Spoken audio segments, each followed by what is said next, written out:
Hello बच्चों, बहुत बहुत स्वागत है आपका अपने चैनल कक्षा गणित में। बच्चों, हम लोग क्रमचय और संचय, परमुटेशन एंड कॉम्बिनेशन के चैप्टर को पढ़ रहे हैं और यहां से हमने दो बातें पहले सीख रखी हैं, जिसमें आपने पहले वीडियो में सीखा है गणना का आधारभूत सिद्धांत, और इसके बाद हमने क्रम गुणन मानी फैक्टोरियल एन। यहां से हमने दो एक्सरसाइज कंप्लीट कर रखी हैं, एक्सरसाइज 6.1 और 6.2, दो एक्सरसाइज।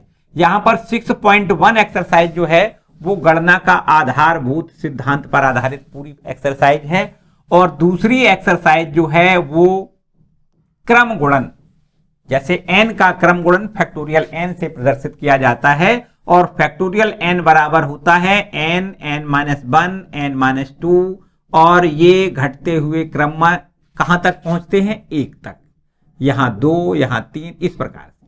ठीक है, तो ये फैक्टोरियल n होता है, और यहां फैक्टोरियल n पर जो एक्सरसाइज 6.2 है वो आपने इससे पहले वाली वीडियो में कंप्लीट कर रखी है। तो अगर अब तक उसको आपने नहीं पढ़ा है तो डिस्क्रिप्शन में लिंक दिया गया है, उसको क्लिक करके इस एक्सरसाइज को आप जरूर कंप्लीट कर लें, क्योंकि क्रमचय जो होता है वो उस क्रमचय में इस फैक्टोरियल n का बहुत बड़ा महत्व है बच्चों, बहुत बड़ा महत्व है। चलो हम देखते हैं, आज स्टार्ट करते हैं क्रमचय क्या है। क्रमचय क्या है बच्चों? जैसा कि उसका नाम है क्रमचय, मतलब क्रम से चयन करना, वस्तुओं का क्रम से चयन करना क्रमचय कहलाता है। मतलब जैसे कुछ वस्तुएं हमारे पास हैं, उस वस्तुओं में से कुछ वस्तुओं को एक साथ लें या सभी वस्तुओं को एक साथ लें, और उनसे जो विन्यास तैयार किए जाते हैं, मतलब जो अरेंजमेंट तैयार किए जाते हैं, उन विन्यासों में प्रत्येक विन्यास को क्रमचयन कहते हैं। क्या कहते हैं? क्रमचय कहते हैं। प्रत्येक विन्यास को क्रमचय कहते हैं। जैसे हम आपसे ये कहें कि आपके पास कोई A, B, C 3 वस्तुएं हैं, कोई 3 वस्तुओं का ये कोई समुच्चय हम बना दें, कोई 3 वस्तुओं का हम एक समुच्चय बना दें, और इनमें से 3 वस्तुओं में से 2 वस्तुओं को लेकर क्रमचय बनाएं, तो उन क्रमचयों की संख्या, विन्यासों की संख्या, देखो कितने विन्यास बन सकते हैं अगर 2-2 वस्तुओं के विन्यास बनाएं। A, B एक विन्यास ये हो जाएगा, A, C एक विन्यास ये हो जाएगा, B, C एक विन्यास ये हो जाएगा, B, A एक विन्यास ये हो जाएगा, और C, A एक ये हो जाएगा, और इसी प्रकार C, A के बाद C, B एक विन्यास ये हो जाएगा। तो यहां पर जो अरेंजमेंट तैयार हुए हैं वो अरेंजमेंट कितने हैं? 6 अरेंजमेंट। देखो 3 वस्तुओं में से 2 वस्तुओं को एक साथ लेकर के जो अरेंजमेंट तैयार हुए हैं उनकी संख्या कितनी है? 6 है। कितनी संख्या है? 6। याद रखना है, वस्तुओं को एक बार से अधिक यूज नहीं करना है। प्रत्येक विन्यास जो तैयार किया गया है, देखो ध्यान दें, यहां जैसे हमने A, B लिख लिया, A, B एक विन्यास हो गया। हालांकि विन्यास आपका ये B, A, B हो सकता है, लेकिन यहां पर देखो A और B, यहां है A, B, यहां है, इसका मतलब इसी A, B वस्तुओं की पुनरावृत्ति यहां भी हो गई है। तो यहां पर क्या करना है? पुनरावृत्ति नहीं करनी। ठीक है, A, B, C 3 वस्तुएं हैं, और 3 वस्तुओं में से 2 वस्तुओं को एक साथ लेकर बने विन्यासों की संख्या कितनी होगी? 6 हो जाएगी। विन्यासों की संख्या कितनी हो जाएगी? 6 हो जाएगी। ठीक है, तो बच्चों अगर हमने 3 वस्तुओं में से 2 वस्तुओं को एक साथ लिया, तब विन्यासों की संख्या कितनी हो गई? 6 हो गई। लेकिन अगर 100 वस्तुएं हों और 100 वस्तुओं में से 5-5 वस्तुओं को एक साथ लेकर विन्यास बनाए जाएं, तो थोड़ी समस्या लगेगी। तो वहां पर हम उसके लिए, जब बड़ी ज्यादा संख्याएं होती हैं, ज्यादा बड़ी संख्याओं में से कुछ संख्याओं को चुनना होता है। ज्यादा वस्तुएं हों, उन वस्तुओं में से कुछ वस्तुओं को एक साथ लेकर जो विन्यास बनेंगे, तो उन विन्यासों को बनाना इस प्रकार से थोड़ा मुश्किल हो जाएगा। तब उसके लिए हम क्या करते हैं? देखो ध्यान दें, जैसे हम ये माने कि हमारे पास n वस्तुएं हैं। क्या है? n वस्तुएं हैं। n वस्तुओं में से n वस्तुओं में से, n वस्तुओं में से r वस्तुएं, तो को ध्यान दें n वस्तुएं कैसी हैं, भिन्न भिन्न हैं, ये भिन्न भिन्न n वस्तुएं, भिन्न भिन्न n वस्तुओं में से r वस्तुओं को एक साथ लेकर बने विन्यास या क्रमचय लिख दें, बने क्रमचयों की संख्या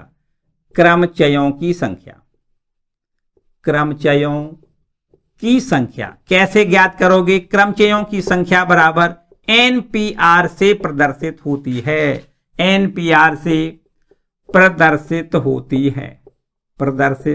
होती है। आपको याद रखना है P मानी परमुटेशन, n वस्तुओं में से r वस्तुओं को एक साथ लेकर बने क्रमचयों की संख्या NPR से प्रदर्शित की जाती है। आपको याद रखना है NPR बराबर क्या होता है, n into n minus 1 into n minus 2, और घटते हुए क्रम में देखो n एक कम कर लिया n माइनस 1, एक और कम कर लिया n माइनस 2, और डॉट डॉट ये कहां तक जाओगे, n माइनस r प्लस 1 तक आपको ले जाना है। ठीक है, तो NPR बराबर आपको याद रखना है, मतलब n वस्तुओं में से r वस्तुएं, n आपकी भिन्न भिन्न वस्तुएं हैं, उन n वस्तुओं में से r वस्तुओं को एक साथ लेकर बने क्रमचयों की संख्या NPR से प्रदर्शित की जाती है, और ये किसके बराबर होता है, n into n minus 1 into n minus 2 dot dot n minus r plus 1 के बराबर होता है। जबकि याद रखना है कि n सभी वस्तुएं भिन्न भिन्न हैं, किसी भी क्रमचय बनाने में किसी भी वस्तु की पुनरावृत्ति नहीं करनी है, किसी भी वस्तु की पुनरावृत्ति नहीं करनी है, तब क्रमचयों की संख्या NPR बराबर n minus 1 n minus 2 and dot dot n minus r plus 1। ठीक है, इतना याद रखना है बच्चों। इसके लिए NPR के लिए एक दूसरा और फॉर्मूला है, उसको भी समझना है। NPR के लिए एक दूसरा फॉर्मूला क्या है, देखो ध्यान दें। NPR बराबर क्या है, n माइनस 1 n माइनस 2 और डॉट डॉट अभी हमने n माइनस r प्लस 1 बताया आपको, इतना तो NPR है। ठीक है, अगर इसके अंश और हर में, यहां देखो बटे में क्या है, अभी कुछ नहीं है, 1 है।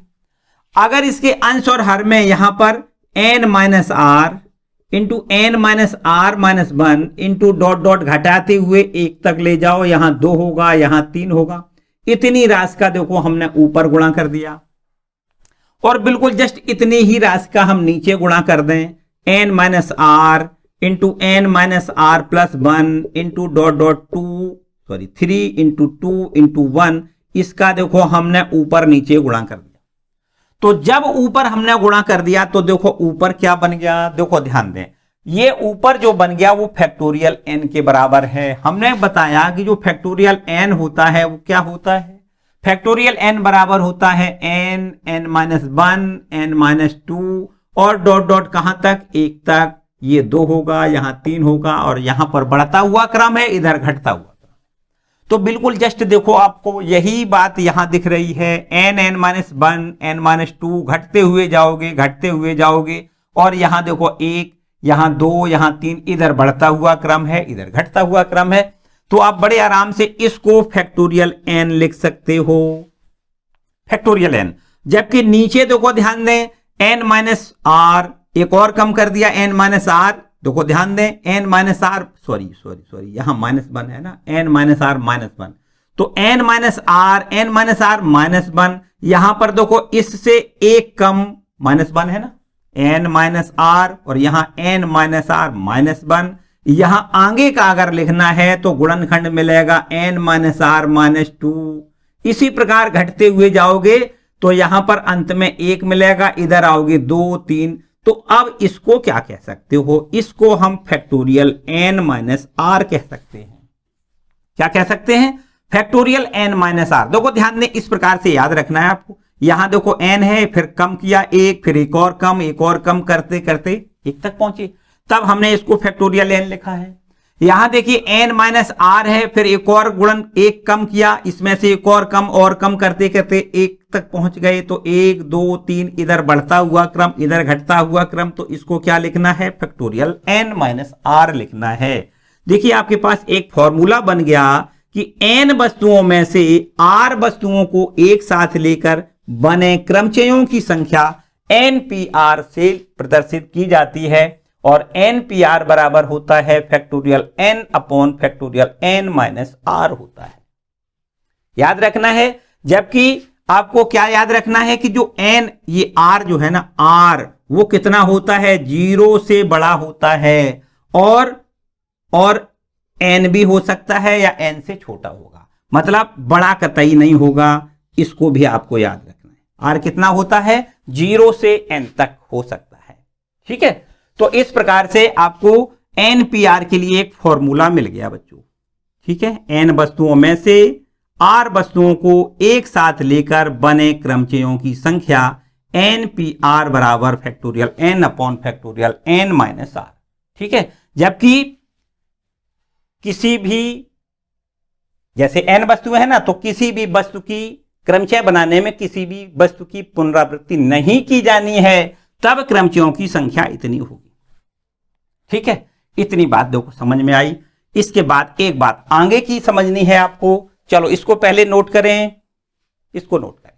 ठीक है, आगे देखो, अगर क्या था, n वस्तुओं थी, उसमें से r वस्तुओं को एक साथ लेकर बने क्रमचयों की संख्या हमने यहां पर बताई, जबकि वस्तुओं की पुनरावृत्ति की अनुमति नहीं है। यदि वस्तुओं की पुनरावृत्ति की अनुमति हो तो क्रमचयों की संख्या कितनी होगी? चलो इसको पहले रब कर देते हैं, पहले इसको रब कर दें, और आप अब देखते हैं कि यदि वस्तुओं के पुनरावृत्ति की अनुमति है, अगर वस्तुओं की पुनरावृत्ति की अनुमति है तो n वस्तुओं में से r वस्तुओं को एक साथ लेकर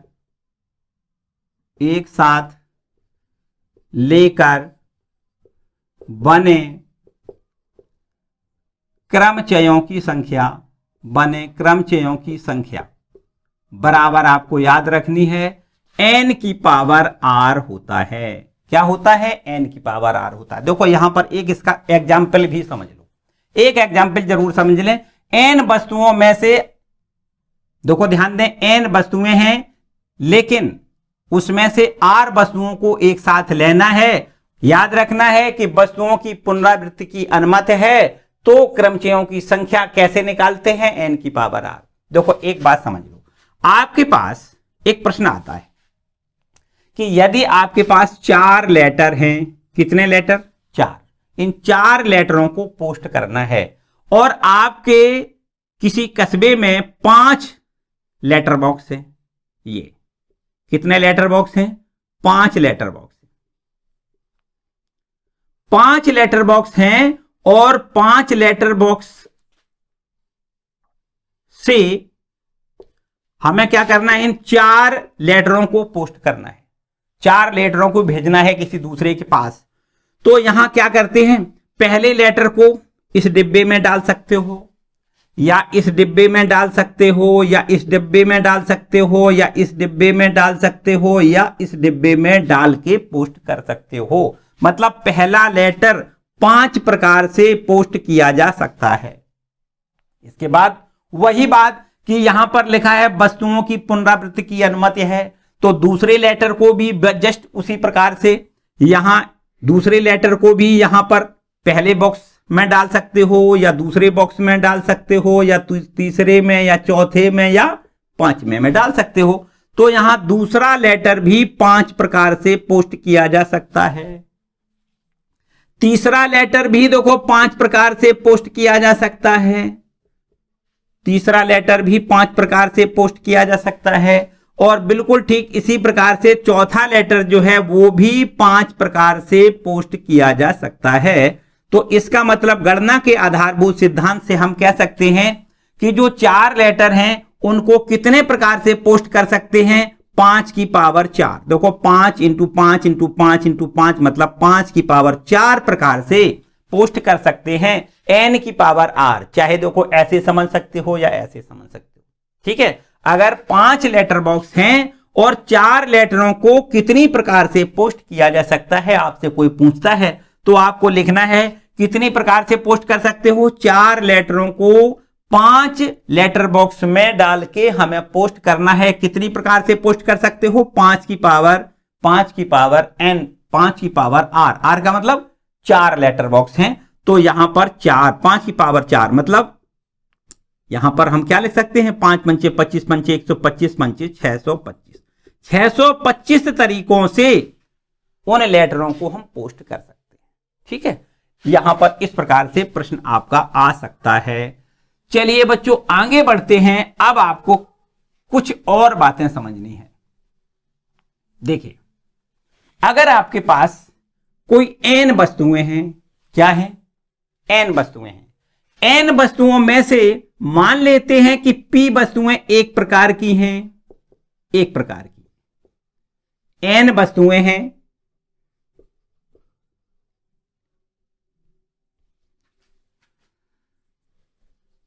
n वस्तुएं और उनमें से p एक प्रकार की है, तब क्रमचयों की संख्या कितनी होगी, क्रमचयों की संख्या कितनी होगी, क्रमचयों की संख्या बराबर आपको याद रखनी है factorial n upon factorial p होती है। n वस्तुओं में से p वस्तुएं यदि एक प्रकार की हैं और सब शेष भिन्न भिन्न हैं, तथा यहां लिख दें तथा शेष भिन्न भिन्न,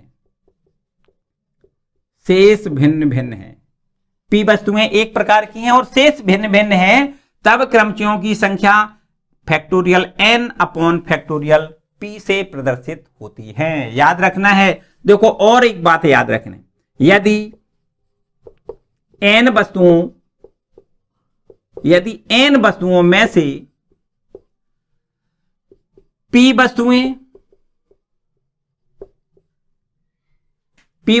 एक प्रकार की तथा q वस्तुएं दूसरे प्रकार की तथा r वस्तुएं तीसरे प्रकार की और शेष सभी भिन्न, और शेष सभी भिन्न भिन्न हैं, शेष सभी भिन्न भिन्न, तब क्रमचयों की संख्या कितनी होगी, तब बने क्रमचयों की संख्या, तब बने क्रमचयों की संख्या बराबर आपको याद रखना है, बराबर कितना, फैक्टोरियल n। मतलब कुल वस्तुएं n थी, उन n वस्तुओं में से p वस्तुएं एक प्रकार की हैं, q वस्तुएं एक प्रकार की हैं, r वस्तुएं एक प्रकार की हैं। तो जितनी देखो ये सिमिलर वाली हैं उनसे आपसे फैक्टोरियल से डिवाइड करके भाग देना है। भाग देके यहां पर factorial n upon factorial p into factorial q into factorial r, ठीक है। तो यहां पर क्रमचयों की संख्या यहां पर इस प्रकार से आपको देनी है। तो अभी आपके पास केवल और केवल देखो ध्यान दें, अगर n वस्तुओं में से p वस्तुएं एक प्रकार की हैं और शेष भिन्न है, देखो ये बात और ये बात लगभग सिमिलर है, ठीक है। यहां पर केवल एक प्रकार की एक ही वस्तु है, मतलब कुछ वस्तुएं ऐसी हैं जो एक दूसरे प्रकार की हैं। n वस्तुएं हैं और n वस्तुओं में से p वस्तुएं एक प्रकार की, ठीक है। तो आपको क्या करना है, p से केवल भाग देना है। और यदि n वस्तुओं में से p वस्तुएं एक प्रकार की हैं, q दूसरे प्रकार की हैं, तब आपको क्या करना है, तब क्रमचयों की संख्या factorial n upon factorial p into factorial q लिखना है। अगर एक तीसरे प्रकार की r वस्तु है तो यहां पर देखो ध्यान दें, तो आपको क्या करना है, बने क्रमचयों की संख्या बराबर factorial n upon factorial p into factorial q into factorial r लिखना है, ठीक है। इतना बच्चों अगर आपको यहां पर आता है तो आप समझो क्रमचय पूरा आपका क्लियर होता है। यहां पर केवल और केवल इतना ही आपको समझना है, इतने ही प्रकार के प्रश्न आएंगे। ठीक है, चलो मेरे ख्याल से अब ज्यादा कुछ समय आपका हम और कुछ नहीं बताएंगे, आपको बताने का कुछ है नहीं। अब सीधी सीधी बात है, हम सीधे एक्सरसाइज के क्वेश्चनों पर आते हैं। आपको यहां पर अब एक्सरसाइज 6.3 पर पहुंचते हैं, सीधे 6.3 के प्रश्नों पर हम पहुंचते हैं। ठीक है, तो देखो 6.3 एक्सरसाइज का जो पहला प्रश्न है वो क्या है, देखो ध्यान दें। यहां लिखा है 1 से 9 तक के अंकों को प्रयोग करके, 1 से 9 तक के अंकों को प्रयोग करके कितने 3 अंकी संख्याएं बन सकती हैं। 3 अंकी संख्याएं बनानी है। यदि किसी भी अंक को दोहराया नहीं गया है, देखो अंक को दोहराया नहीं गया है, आपसे पूछा गया है, यहां पर है ये आपका एक्सरसाइज 6.3 और इसका है ये पहला प्रश्न। ठीक है, यहां से आपसे कहा गया है 1 से 9, 1 से 9 तक, 1 से 9 तक कुल बताओ कितने अंक हो गए। कुल अंक बराबर 9 हो गए भैया, कुल अंक बराबर कितने हो गए 9। 1 से 9 तक 9 अंक हो गए। अब 9 अंकों में से हमें क्या करना है, 3 अंक की संख्याएं बनानी है। तो 9 अंकों की मदद से 3 अंकों की संख्या बनानी है, मतलब 3 अंकों को लेना है। 9 अंकों में से 3 अंकों को लेकर कितनी संख्याएं बनेंगी, ऐसा प्रश्न हमसे पूछता है। तो आपको लिखना है 9 अंकों से कुल 3 अंकीय संख्याएं, कुल 3 अंकीय संख्याएं बनानी है। तो उनकी संख्या कितनी होगी, 3 अंकीय संख्याएं बराबर हो जाएंगी 9p3। 9 संख्याओं में से 3 संख्याओं को लेकर, 3 अंकों को लेकर, 9 अंकों में से 3 अंकों को लेकर कितनी संख्याएं बनेंगी, वो कितनी होंगी 9p3। ठीक, 9 में से 3 संख्याओं को लेकर के, 3 अंकों को लेकर के कितनी संख्याएं बनेंगी, 9p3 संख्याएं बनेंगी। और 9p3 बराबर हम लिखेंगे फैक्टोरियल 9 अपॉन में फैक्टोरियल 9 माइनस 3। हमने आपको सूत्र बताया कि n वस्तुओं में से r वस्तुओं को लेकर बने क्रमचयों की संख्या npr से प्रदर्शित की जाती है, जबकि किसी भी वस्तु की पुनरावृत्ति की अनुमति ना हो तब फैक्टोरियल n बटे फैक्टोरियल n माइनस r, ये इतने क्रमचय बनते हैं। ठीक है, तो यहां पर कितनी संख्याएं बन जाएंगी, फैक्टोरियल 9 बटे फैक्टोरियल 9 माइनस 3। यहां इसको हल कर लें बड़े आराम से। देखो फैक्टोरियल 9 को कैसे हल करेंगे, 9, 8, 7 और यहां फैक्टोरियल 6 लिख दें। क्यों लिख दिया हमने फैक्टोरियल 6, क्योंकि नीचे देखो 9 में से 3 घटाओगे फैक्टोरियल 6 बच जाएगा। 9 में से 3 घटाओगे फैक्टोरियल 6 से, इस फैक्टोरियल 6 को आप कैंसिल करोगे तो 9 8 72 और ये 72 में 7 का मल्टीपल कर दें, 7 दूनी 14, 7 7 49 और 1 50, 504 संख्याएं बन सकती हैं 9 अंकों की मदद से। मतलब 1 से 9 तक की जो संख्याएं हैं, 9 तक जो अंक हैं वो कितने अंक हैं, 9 अंक हैं। और 9 अंकों में से 3 अंकों की संख्या बनानी है। तो 9 अंकों में से 3 अंक कैसे चुने जाएंगे, 9p 3 प्रकार से चुने जा सकते हैं। 9p3 का मतलब है फैक्टोरियल 9 अपॉन फैक्टोरियल 9 माइनस 3। मतलब नीचे फैक्टोरियल 6 मिलेगा, 9 में से 3 घटेगा फैक्टोरियल 6 मिलेगा। और यहां ऊपर फैक्टोरियल 9 को हम लिख सकते हैं 9 गुणे 8 गुणे 7 गुणे फैक्टोरियल 6। ये फैक्टोरियल 6 से 6 कैंसिल हो जाएगा, बाकी गुणा करने से आंसर आएगा 504। तो जो 3 अंकों की संख्याएं बनेंगी वो कितनी होंगी, 504 संख्याएं होंगी। चलो बच्चों नोट कर लें पहला प्रश्न। अब आते हैं क्वेश्चन नंबर दूसरे पर। ठीक है, इसको रब कर दें। क्वेश्चन नंबर दूसरा देखें। क्वेश्चन नंबर दूसरा,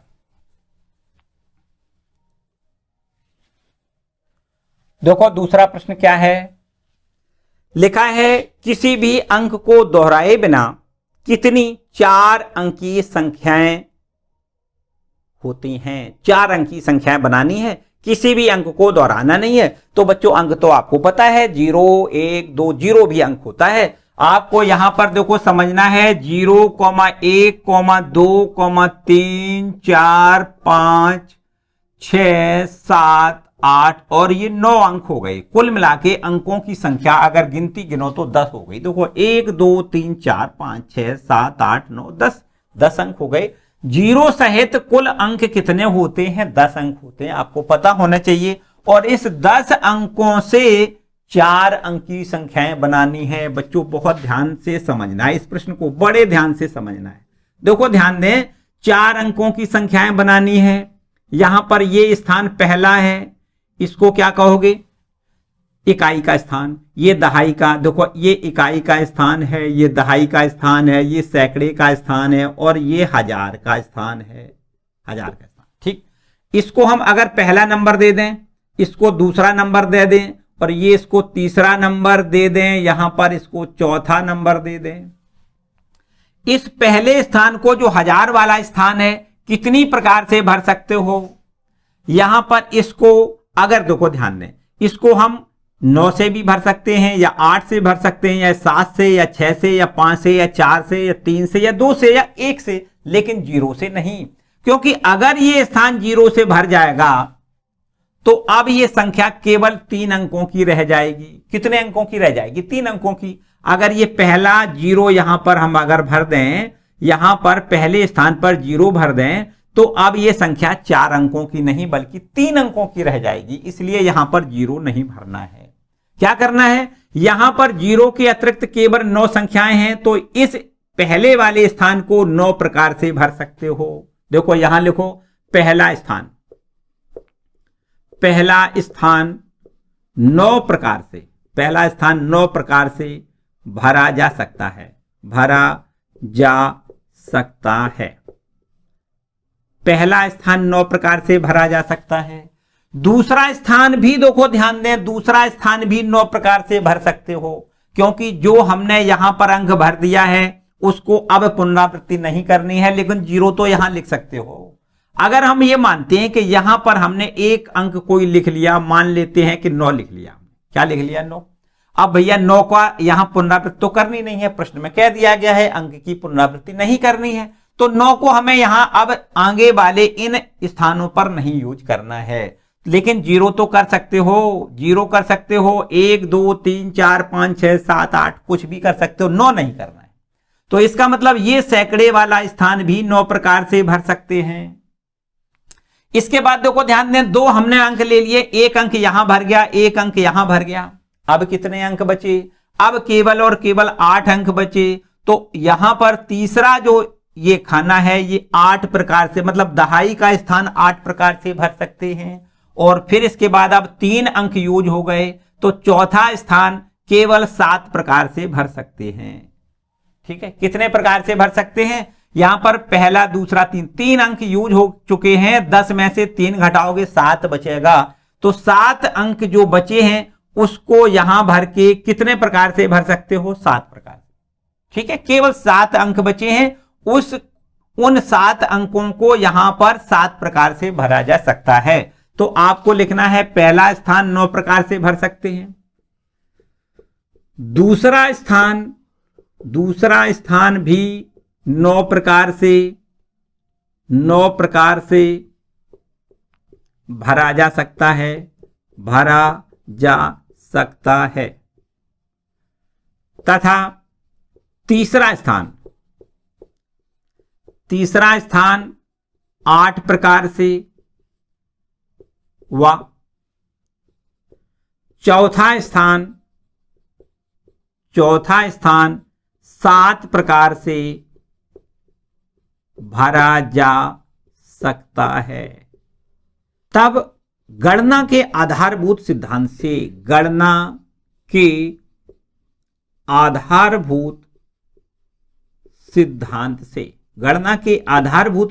से कुल तरीके कितने हो जाएंगे? यहां लिखें, कुल 4 अंकीय संख्याएं कितनी बन जाएंगी? तो आपको लिखना है कुल 4 अंकीय जो संख्याएं बन जाएंगी वो देखो, पहला स्थान 9 प्रकार से भरा जा सकता है, दूसरा स्थान भी 9 प्रकार से भरा जा सकता है, तीसरा स्थान 8 प्रकार से भरा जा सकता है, तथा चौथा स्थान 7 प्रकार से भरा जा सकता है। तो यहां पर इन सबका गुणा कर दें, 9 9 81 गुणे 8 गुणे 7, तो 8 एकम 8, 8 अट्ठे 64 और 7 का यहां गुणा करेंगे तो 7 अट्ठे 56, 7 चौको 28 और 5 28 5 33, 3 हासिल में आएगा और 7 छंग 42 और 3 45, यहां लिख दें 4536 संख्याएं बन जाएंगी, 4536 संख्याएं बनेंगी। ठीक है, तो इस प्रकार से ये आपका क्वेश्चन नंबर 2 कंप्लीट होता है। नोट करें बच्चों। इसके बाद अब पहुंचते हैं हम लोग क्वेश्चन नंबर 3 पर। चलो इसको रब कर देते हैं। क्वेश्चन नंबर 3 क्या है? क्वेश्चन नंबर देखो 3। क्वेश्चन नंबर 3 लिखा है अंक 1 2 3 4 6, 7। यहां पर कुल मिला के देखो एक अंक बीच में 5 नहीं लिखा है, इसको भी ध्यान देना है। 1 लिखा है, 2 फिर 3 फिर 4, 5 नहीं लिखा है, 6, 7 ऐसे लिखा है। को प्रयुक्त करने से कितनी 3 अंकी सम संख्याएं बनाई जा सकती हैं यदि अंक को दोहराना नहीं है, अंक दोहराया नहीं गया है। ठीक है, तो बहुत अच्छी बात है। देखो अंक हमें कौन कौन से दिए गए हैं, क्वेश्चन नंबर है 3। यहां जो अंक हैं वो हमें इस प्रकार से दिए गए हैं। पहला अंक 1 2 3 और ये 4, 6, 7। यहां पर ये देखो कुल कितने अंक हैं, कुल अंक बराबर कितने हैं आपको यहां लिखना है। 1 2 3 4 5 6 अंक है। कुल अंक कितने हैं? 6। और इन 6 अंकों से हमें 3 अंकों की सम संख्याएं बनानी है। बहुत अच्छे से आप समझ सकते हो, 3 अंकों की संख्या बनानी है जिनमें 3 स्थान होते हैं, एक इकाई का, एक दहाई का और एक सैकड़े का। यहां देखो इसको इकाई का स्थान है, ये दहाई का स्थान है और ये आपका सैकड़े का स्थान है। तो बच्चों अगर सम संख्याएं बनानी है तो यहां इकाई के स्थान पर सम अंक लिखना होता है। अगर 3 अंकों की सम संख्या है, कोई भी संख्या सम तभी कहलाएगी जब इकाई पर या तो 0 हो जाए या 2 हो जाए या 4 हो जाए या 6 हो जाए या 8 हो जाए। इस इकाई के स्थान पर 0 2 4 6 8 में से कुछ भी हो तो इसको हम सम संख्या कहते हैं। यहां पर जो दी गई संख्याएं हैं उनमें से सम अंक कौन कौन से हैं, यहां देखो दी गई संख्याओं, दी गए अंकों में से सम अंक कौन कौन से, यहां लिख दें सम अंक। बताओ भाई कौन कौन से सम अंक हैं, आपको लिखना है 2 और 4 और 6। देखो यहां पर 3 सम अंक हैं। कितने अंक हैं? सम अंक 3 सम अंक हैं। आपको यहां लिखना है 3 सम अंक हैं, सम अंक हैं जिन्हें इकाई पर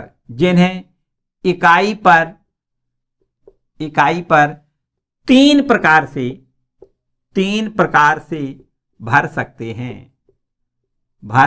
हैं।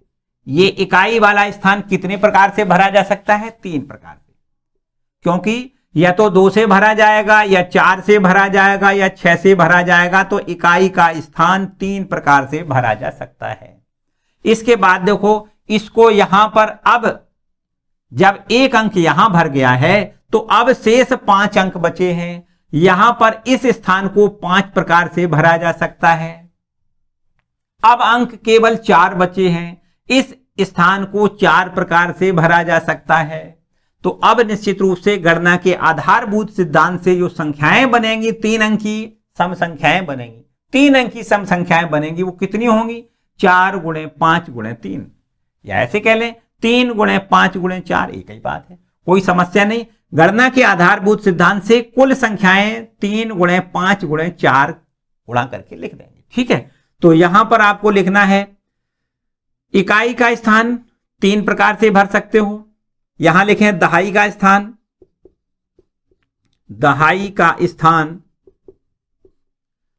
5 प्रकार से, दहाई का स्थान 5 प्रकार से, क्योंकि हमने जो अंक यहां भरा है उसकी अब पुनरावृत्ति नहीं करनी है।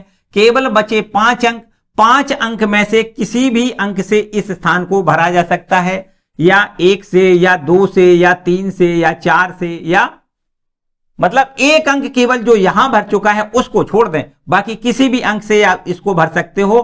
कितने प्रकार से? 5 प्रकार से इसको भर सकते हो। अब यहां भर गया उसको छोड़ दें, यहां भर गया उसको छोड़ दें, अब बचे 4, तो यहां पर इस सैकड़े वाले स्थान को 4 प्रकार से भर सकते हैं तथा सैकड़े के स्थान को 4 प्रकार से भरा जा सकता है। अतः अभीष्ट संख्याएं कितनी हो जाएंगी? अभीष्ट 3 अंकीय सम संख्याएं। अतः अभीष्ट 3 अंकीय सम संख्याएं कितनी बन जाएंगी? गणना के आधारभूत सिद्धांत से आपको लिखना है 3 × 5 × 4, ठीक है, 5 को 20 या 60 संख्याएं बन जाएंगी। और ये 60 संख्याएं कैसी होंगी? सम संख्याएं होंगी, ठीक है। 3 अंकीय सम संख्याएं कितनी बन जाएंगी? 60 बन जाएंगी। चलो बच्चों इसको भी नोट करें, क्वेश्चन नंबर 3 है ये आपका। इसके बाद आगे आते हैं क्वेश्चन नंबर 4 पर, ठीक है, इसको रब कर दें, क्वेश्चन नंबर 4 पे आते हैं।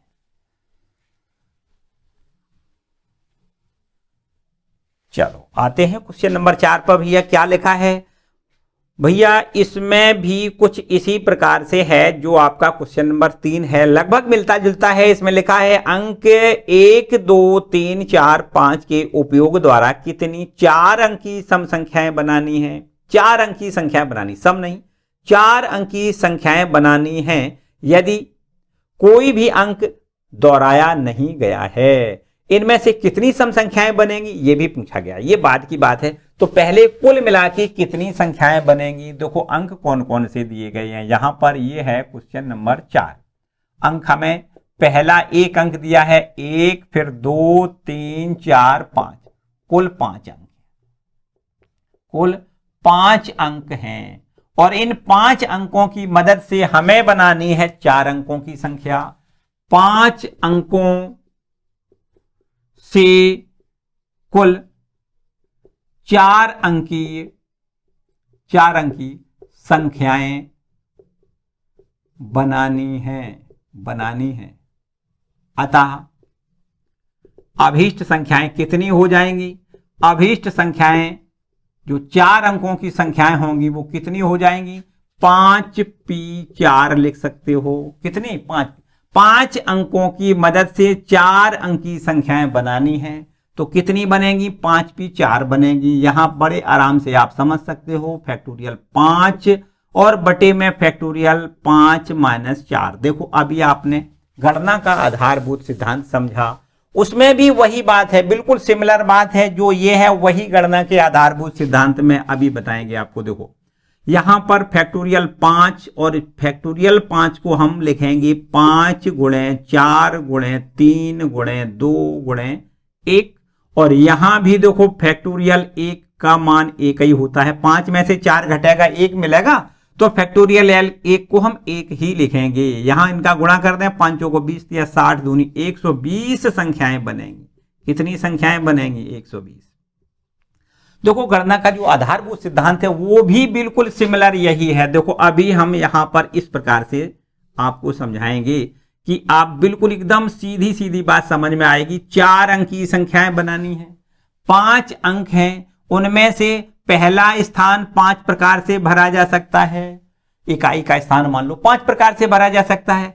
सैकड़े का ये दहाई वाला स्थान 4 प्रकार से, क्योंकि जिस अंक की यहां यूज कर लिया गया उसकी पुनरावृत्ति अब यहां नहीं करनी है, तो इस स्थान को 5 प्रकार से भरा जा सकता है। बचे शेष 4 बचे। अब 4 अंकों से इस स्थान को 4 प्रकार से भरा जा सकता है।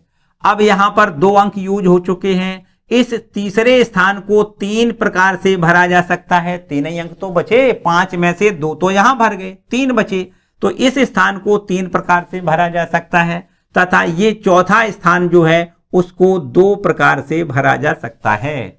तो गणना के आधारभूत सिद्धांत से कुल संख्याएं कितनी बन जाएंगी? 5 × 4 × 3 × 2। यहां 5 को 20 या 60 दूनी 120 संख्याएं देखो बनेंगी। एक ही बात है, चाहे आप गणना के आधारभूत सिद्धांत से लगा दें या यहां से परमुटेशन का फॉर्मूला लगा के इसको हम यहां बता सकते हैं। ठीक है बच्चों, तो इस प्रकार से ये आपका क्वेश्चन नंबर 4 तैयार होता है भैया।